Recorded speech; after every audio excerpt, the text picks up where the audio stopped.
نحمدہ و نصلی علی رسولہ الکریم اما بعد۔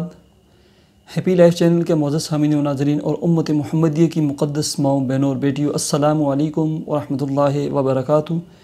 امید کرتا ہوں کہ آپ جہاں پر بھی ہوں گے اللہ کے فضل و کرم سے خیریت سے ہوں گے، اور دعا گو ہوں کہ اللہ تبارک و تعالی آپ کو دینی اسلام کے ساتھ صحت اور سلامتی والی، پیار و محبت والی پاکیزہ لائف اور زندگی عطا فرما کر زندگی بھر آپ کو کسی کا محتاج نہ فرمائے، آمین۔ پیارے سامعین و ناظرین، بسا اوقات ایسا ہوتا ہے کہ آپ کے گھر میں کوئی مہمان آتا ہے، خواتین آتی ہیں، لوگ آتے ہیں، اور ہر فیملی خاندان میں کچھ لوگ مشہور ہوتے ہیں کہ ان کی نظر کا جو تیر ہوتا ہے نا، وہ بہت سخت قسم کا اثر کرتا ہے۔ آپ کو یا آپ کے بچوں کو یا گھر میں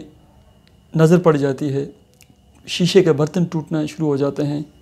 بچوں کو بخار فوراً چڑھ جاتا ہے اور چہرہ بالکل سرخ ہو جاتا ہے، یا یہی کیفیت آپ کے ساتھ ہو جاتی ہے، ٹھیک ہے، آپ چاہتے ہیں کہ میں آنکھیں بند کر کے ایسے جو ہے نا لیٹا رہوں، یا آپ کی اولاد کے چہرے کے اوپر جو ہے نا بالکل خوبصورت صاف اور شفاف چہرہ تھا لیکن سرخ سرخ دبے نشان پڑ گئے، حدیث کے مطابق یہ بھی نظر بد کی علامت ہے۔ ایسے ہی بالوں کا بلا وجہ گر جانا، ایک ہوتا ہے ٹائیفائڈ بخار کی وجہ سے یا بخار کی وجہ سے یا کسی بیماری کی وجہ سے گرنا، یہ بھی نظر بد کی علامت ہے۔ خواب کے اندر اونچی اونچی جگہوں سے گرنا، یہ بھی حدیث کے مطابق نظر بد کی علامت ہوتی ہے، ٹھیک ہے۔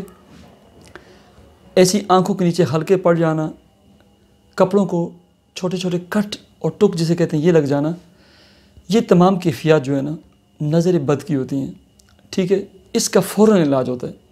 فوراً اس کا علاج یہ ہے کہ اس طرح کا پانی لیں، بالکل منہ کے قریب کریں، سب سے پہلے 3 مرتبہ آیت الکرسی پڑھیں، اللہ لا الہ الا هو الحی القیوم لا تأخذہ سنۃ ولا نوم، ایسے 3 دفعہ اور دم کر دیں۔ پھر ما شاء اللہ لا قوت الا باللہ، ما شاء اللہ لا قوت الا باللہ، 3 مرتبہ یہ پڑھیں اور دم کریں۔ پھر سورہ یوسف کی آیت واللہ خیر حافظا وہو ارحم الراحمین، واللہ خیر حافظا وہو ارحم الراحمین، یہ دم کریں، 3 ہوگی۔ سورہ قلم پارہ نمبر 29، اس کی آخری 2 آیات وَإِن يَكَادُ الَّذِينَ كَفَرُوا لَيُزْلِقُونَكَ بِأَبْصَارِهِمْ، آخر تک یہ آیات 3 دفعہ پڑھ کر یہ بھی دم کر دیں۔ اس کے بعد سورہ یونس پارہ نمبر 11 اس کی آیت نمبر 80-81 کے درمیان کا جو حصہ ہے، ما جئتم، آیت نمبر 80 اور 81 اس کے درمیان کا حصہ یہ، ما جئتم بہ السحر ان اللہ سیبطلہ، 3 دفعہ یہ پوری آیت پڑھیں، ما جئتم بہ السحر ان اللہ سیبطلہ۔ اس کے بعد جو ہے نا 21 مرتبہ ان اللہ سیبطلہ، ان اللہ سیبطلہ، ان اللہ سیبطلہ، ان اللہ سیبطلہ، 21 دفعہ پڑھ کے دم کر دیں،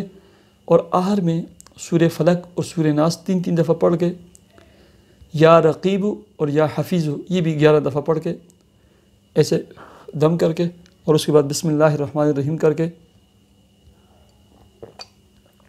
ہلکی 3 گھونٹیں پی لیں، چھوٹی چھوٹی 3 بوندیں یا 3 گھونٹیں جو ہے نا اپنے بچوں کو پلائیں، ٹھیک ہے۔ ایسے ہی تھوڑا سا پانی نا بچا کر ایسے ڈال کے ایسے چھڑکے بچوں کے اوپر، یہ بالکل بہترین اور لاجواب عمل ہے جادو اور نظر بد کا، ایسا توڑ ہے نا فوراً اثر کرتا ہے، تیر بہدف توڑ ہے، اس کو کریں۔ اور کسی بابے کے پاس، بنگالی بابے کے پاس، شف سرکار کے پاس، غصے والی سرکار کے پاس، ٹھاٹھا سرکار کے پاس، چرس سرکار کے پاس، بنگی سرکار کے پاس اللہ کا واسطہ دیتا ہوں نہ جائیں۔ یہ جتنے بھی بابے اور جتنے بھی عاملین ہیں نا، یہ ٹھگ ہیں، پیسے بھی لوٹیں گے، بسا اوقات عزت بھی لوٹ لیتے ہیں، اور وقت کا بھی ضائع ہے، وقت کا بھی ضیاع ہے، کچھ چیز آپ کے ہاتھ میں نہیں آئے گی، کچھ چیز بھی۔ قرآن شفا بھی ہے، جسم اور روح کی غذا بھی ہے اور دوا بھی ہے، اور نور ہدایت اور ہدایت کا سرچشمہ بھی ہے، اس کی کثرت سے تلاوت کریں اور اس کے ساتھ اپنے آپ کو جوڑ دیں بس۔ اللہ تعالیٰ مجھے اور آپ کو عمل کی توفیق عطا فرمائے، آمین۔ مجھے اجازت دیجیے، اپنے چینل ہیپی لائف کو ضرور سبسکرائب کیجیے۔ اللہ حافظ۔